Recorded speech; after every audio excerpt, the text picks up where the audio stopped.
Here's your daily reminder, y'all. When it's God sent, there will be compromising. There will be love. There will be loyalty. Someone would not want to keep fighting or having arguments with you because they would want to figure things out. Right? If this is a friendship that is sent in by God, you guys will always compromise and make room for each other's lives. You will understand one another's lives and understand that y'all have other duties and things that you may have to focus on. You can't always just focus on this connection or this relationship, right? Because when it's the wrong friends, they be too needy and too clingy and they just always want you around. They don't care what you got going on. Mind you, they won't even support what you got going on as long as you showing up for them. They don't really love you, but they love what you do for them. That's when you know it's the enemy, okay? Trying to distract you from your true friend. You ever thought about that? When you have a needy, clingy-ass friend or a girlfriend or boyfriend, and you're like, what are you hiding? Is there a love of my life? I just seen a fucking fly, too, coming at that time. Is there a love of my life that you're trying to distract me from? You're trying to monitor my life so I don't actually get to where I need to get to the true friend. See how the fly came out of nowhere, like monitoring spirit. It's like, are you here just to monitor my life and to see and make sure that I don't get the real friend that I deserve and need? This is why your ass can't leave me alone.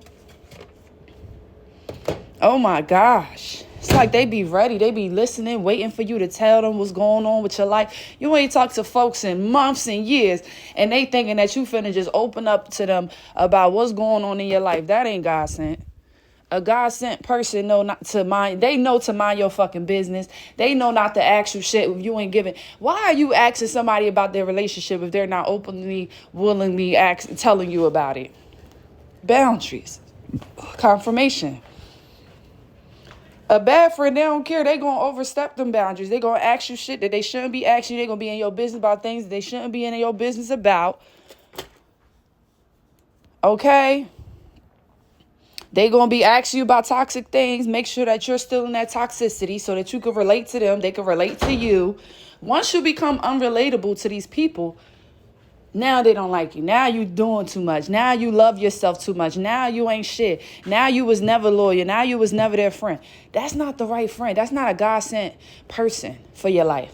A God-sent person for your life will understand that you're changing and you're growing. Will understand that you want to be better. How are you upset with someone because they want to change? They don't like how they used to be. How are you upset when this person was an alcoholic or they got too drunk or tipsy around you and now they decided I don't want to drink no more? So which means they don't want to partake in activities that have to do with drinking, and you're upset because they don't want to come out with you no more. What type of good friend is that? A good friend will be like, okay, let's do something else that don't have to partake in drinking, where it's just not all about drinking. Granted, you're going to go everywhere. It's always going to be a place that has drinks. But if you know your friend had an issue and they want to save themselves, they want to change themselves, why are you inviting them to a place where you know it's bottles after bottles, drinks after drinks? Like, bitch, come on now. Sometimes people don't want you to grow because then you become unrelatable. Because they would never stop doing these things that you have decided that you're not going to partake in anymore. God may have just talked to you about it and told you, hey, I need you to, be aware. Stop getting so drunk. Stop doing this. Because, when you're a drunkard, the enemy could come in and make you do things that God probably would have never wanted you to do. But because you're under that influence, you can be influenced by many things.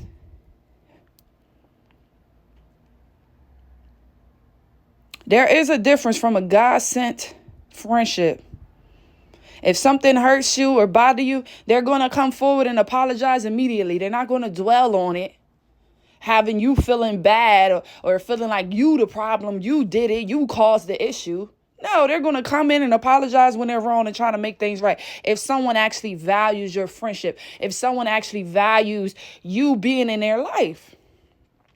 God-sent friends are going to value your friendship. There's a difference. There are some friends that are overly needy and clingy that may make you think that they really love and care about you. But what are they needy and clingy about? Are they needy and clingy about you doing all the wrong shit that you're trying to get away from? You gossiping about things that you really don't even want to talk about? You talking about old men that you already moved away from? What are they supportive about? You get what I'm saying? We got to check what people are actually supporting in our lives. Just because they're there, what are they there for? Are they there when you're celebrating and you're happy? Are they there when you're trying to figure out a business plan so you could get your shit together? Or are they only there when you up and you spending money on everybody? When you on your Oprah energy saying, you get a car and you get a car and you get a car. Are they around then? We got to start examining. Listen, a God sent friend though, they're going to always pour love into you. They're going to always speak to you higher than what you may even speak to yourself. They're going to look at you higher than what you may even look at yourself. Because they know that they were sent in by God for a reason. A God sent friend knows that God sent them to be in your life for a reason. So guess what? They want to make God proud by being the friend that God needs them to be for you. Even a relationship, a God sent marriage, a God sent partner. They know that it's a duty to be in that relationship. They know it's a duty to provide or take care of you, to nurture you, care for you, whatever it is, right? When you know that this is God sent, when you feel in your soul, God sent you this man, or God sent you this woman, or God sent you this business, God sent you this friend, you want to protect it. You value it. You want to hold it close. You're not going to let nobody mess up what you got going on, or what you and this person got going on, because you actually value this person and you don't want God to get you for fumbling or doing wrong or mistreating what he told you to treat right. If they ain't God sent, they're not going to have that conscience on them. If they're not God sent, they are not going to have that conscience. You don't need no friends around you that don't have a Christ conscience. You don't need no partner around you that don't have no Christ conscience. You need someone to be conscious around you. You need somebody, when they do something, they're guilty conscious, eat their ass, because they ain't supposed to be doing that to you.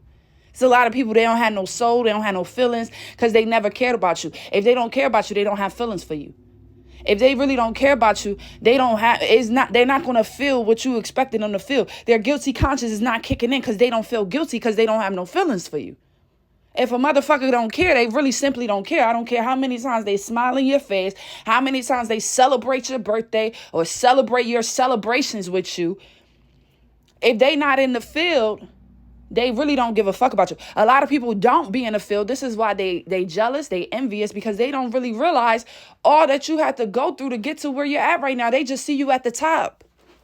A God-sent friend knows that you went through the storm. A God-sent friend knows that you was heartbroken a couple of times by friends, by family members, by lovers. And they want to be there for you. They want to let you know, listen, I'm not doing you, or I would never do you the way that those people did you. I couldn't see myself doing that to somebody that I know God sent into my life. You're helping me just as much as I'm helping you. God-sent people know that it's a balance. You two are working together for the mission. They need you just as much as you need them. So if you need something, you're going to act right. If you feel like you don't need it, you're going to show your ass. All right, y'all. Love y'all. Catch y'all in my next video. Bye.